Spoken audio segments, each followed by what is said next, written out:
Bagi masyarakat yang tinggal di tanah Jawa, Nyi Roro Kidul selalu dipercaya sebagai penguasa Laut Selatan.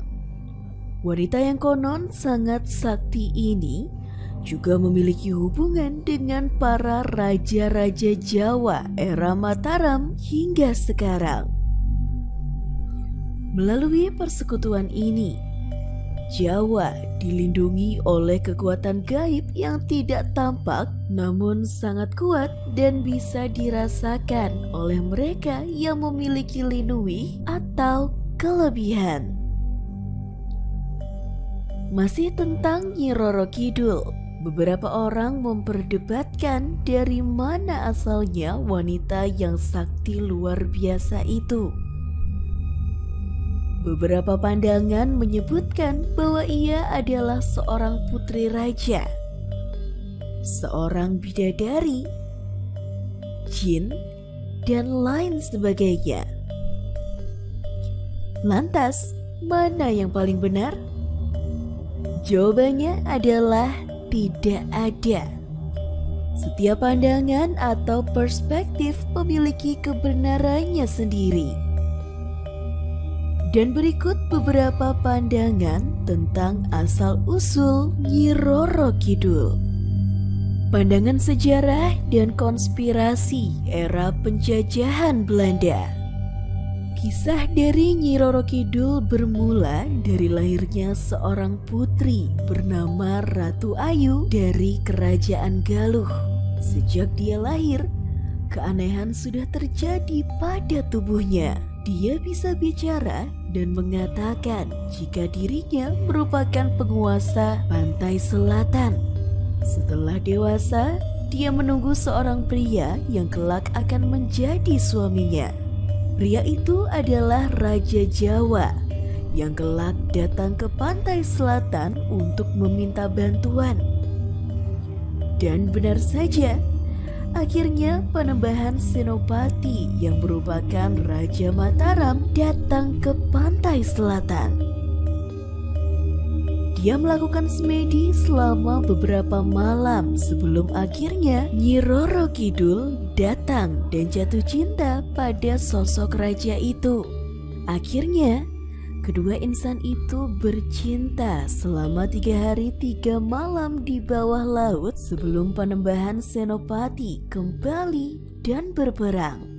Di era Sultan Agung tiba, dia menciptakan tari bedaya yang merupakan perwujudan percintaan sang kakek dengan penguasa Laut Selatan.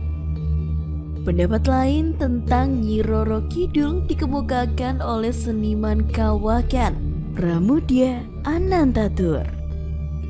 Menurut beliau, Nyi Roro Kidul adalah tokoh rekaan seniman kala itu. Tokoh ini diciptakan untuk menutupi kekalahan Mataram dari Belanda. Dengan menciptakan tokoh ini, mereka seakan-akan masih memiliki kuasa akan pantai selatan.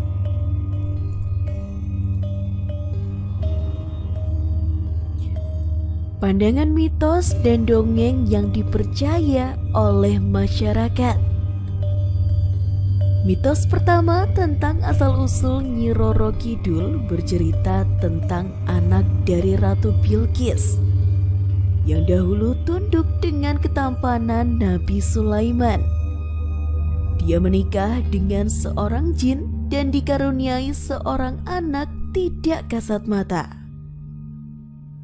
Malu dengan anak yang seperti ini, Ratu Bilqis membuang anaknya ke pulau yang sangat jauh bernama Al-Jawi. Dari pulau ini, Nyi Roro Kidul tumbuh dan akhirnya menguasai Laut Selatan. Masih ingat dengan kisah Nawang Wulan dan Jakatarup? Bidadari yang dicuri selendangnya itu akhirnya menikah dengan Jakatarup. Setelah memiliki anak, dia tahu jika Jakatarup telah mempercayainya. Dari sini, dia mengambil selendang dan kembali ke kayangan. Sayangnya, dia tidak diterima karena sudah menikah dengan manusia.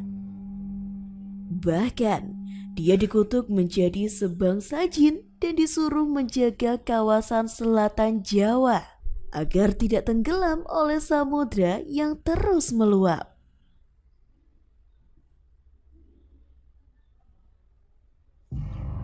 Pandangan Islam tentang Nyi Roro Kidul. Dalam Islam, Tuhan menciptakan manusia dari tanah liat dan jin dari api. Keduanya hidup berdampingan dengan manusia memiliki derajat yang lebih tinggi. Mengetahui hal ini, kaum jin tidak terima karena mereka memiliki kesaktian yang lebih besar dari manusia. Akhirnya, dengan sekuat tenaga, mereka akan membuat manusia terjerumus dan berpaling dari Tuhannya. Nyi Roro Kidul adalah jin yang barangkali memiliki tingkatan yang sangat tinggi. Dia mengubah wujudnya menjadi seorang berparas cantik yang kerap menggoda manusia. Dengan wujud ini, dia mengganggu manusia bagaimanapun caranya, termasuk memberi iming-iming jabatan dan juga uang yang banyak. Pandangan teosofi tentang kebenaran dari Nyi Roro Kidul. Teosofi adalah sebuah doktrin filsafat agama dan mistisme. Pada abad ke-19, gerakan ini mulai muncul dan menyebar ke banyak negara di dunia. Salah satu tokoh dari teosofi adalah Geoffrey Hudson. Dia menyelidiki banyak sekali peristiwa mistisme, termasuk mengatakan bahwa di Borobudur ada dewa penjaga tanah yang membuat kawasan itu jadi aman. Saat mengunjungi Indonesia, Geoffrey juga mengunjungi pantai selatan. Dari kunjungannya ini, dia menyatakan bahwa Nyi Roro Kidul tidak ada. Makhluk yang konon dianggap sebagai Nyi Roro Kidul itu adalah seorang putri dari dunia manusia yang bertapa dan akhirnya menjadi kuasa di sana. Selanjutnya, Nyi Roro Kidul dianggap sebagai makhluk pikiran yang tercipta dari mitos atau kepercayaan manusia. Selanjutnya, Nyi Roro Kidul dianggap sebagai makhluk raksasa astral purba. Inilah asal-usul tentang keberadaan Nyi Roro Kidul. Terlepas dari benar atau tidaknya Nyi Roro Kidul, tokoh yang sangat kuat ini tetap dipercaya oleh mereka yang ada di kawasan pesisir pantai selatan.